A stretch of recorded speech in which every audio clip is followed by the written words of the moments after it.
మీడియాతో మాట్లాడుతున్నారు. లైవ్ చూద్దాం. రేవంత్ రెడ్డి గారు, శ్రీనివాస్ రెడ్డి గారు, తుమ్మల నాగేశ్వరరావు గారు బిగించామని మేమేం చెప్పుకోలే, మీరే బిగించారు. ఎందుకు బిగించారా మోటార్లు అంటే, మోటార్లు బిగిస్తే మీకు ఎక్కువ కమిషన్ వస్తుంది, మోటార్లు బిగిస్తే ఎక్కువ కమిషన్ వస్తుంది కాబట్టి మోటార్లు బిగించారు. మీకు ఎక్కడ లాభం ఎక్కువ వస్తుందో, ఎక్కడ కమిషన్ ఎక్కువ వస్తుందో అది మీరు పని చేయడమే తప్ప ప్రజలకు ఉపయోగకరమైన పని చేయాలన్న చిత్తశుద్ధి మీలో లేదు. మీరు చెప్పిన దాంట్లోనే అర్థమవుతుంది. చివరికి మా మంత్రివర్యులు చెప్పినట్లు కరెంటు బిల్లు 430 కోట్లు కూడా మీరు చెల్లించి 4 సంవత్సరాల క్రితం పెట్టిన మోటార్లు డ్రై రన్ కూడా నడుపుకోలేకపోయారు. అంటే డ్రై రన్ చేస్తే 430 కోట్లు ఎలక్ట్రిసిటీ డిపార్ట్మెంట్ కడితే దాంట్లో నుంచి మీకు రావాల్సింది రాదు కదా. అందుకే దాని మీద ఖర్చు పెడితే మనకి కమిషన్ రాదు కాబట్టి, నిజంగా ఖర్చు పెడితే రైతులకు మంచి జరిగితే మీకు కమిషన్ రాదు కాబట్టి, ఎక్కడ కమిషన్ వస్తుందో, దేంట్లో ఎక్కువ పర్సంటేజ్ వస్తుందో డెఫినెట్ గా మీరు దాని మీద ఫోకస్ పెట్టారు. దాని మీద పెట్టే ఈనాడు మేము 90% చేశాము. మేము మోటార్లన్నీ కరెంటు వైర్లన్నీ బిగిస్తే ఉత్తమ్ కుమార్ రెడ్డి గారు వచ్చి చిచ్చాడు చేశారు అంటున్నారు.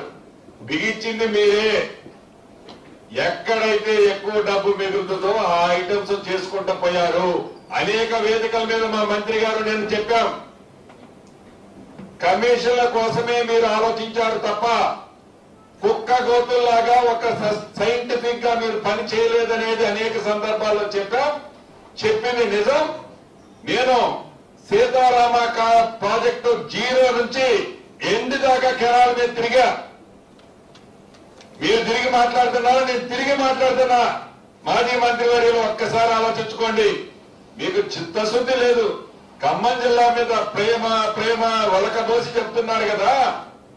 ఖమ్మం జిల్లా ప్రజలు 2014లో మిమ్మల్ని ఆదరించింది 1 సీటు, 2018లో మిమ్మల్ని ఆదరించింది 1 సీటు, 2023లో పొరపాట్లు అది గెలిచింది నా శిష్యుడు నా బొమ్మ పెట్టుకొని, ఆరగలు గెలిచింది 1 సీటు.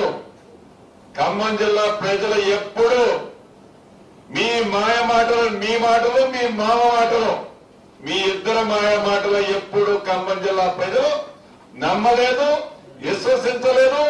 భవిష్యత్తులో కూడా మీరు ముక్కు నేలకు రాసిన ఖమ్మం జిల్లా ప్రజల నుంచి కానీ, ఖమ్మం జిల్లా సీట్ల గురించి కానీ మీకు గతంలో వచ్చిందన్నా ఒక్కటొచ్చింది.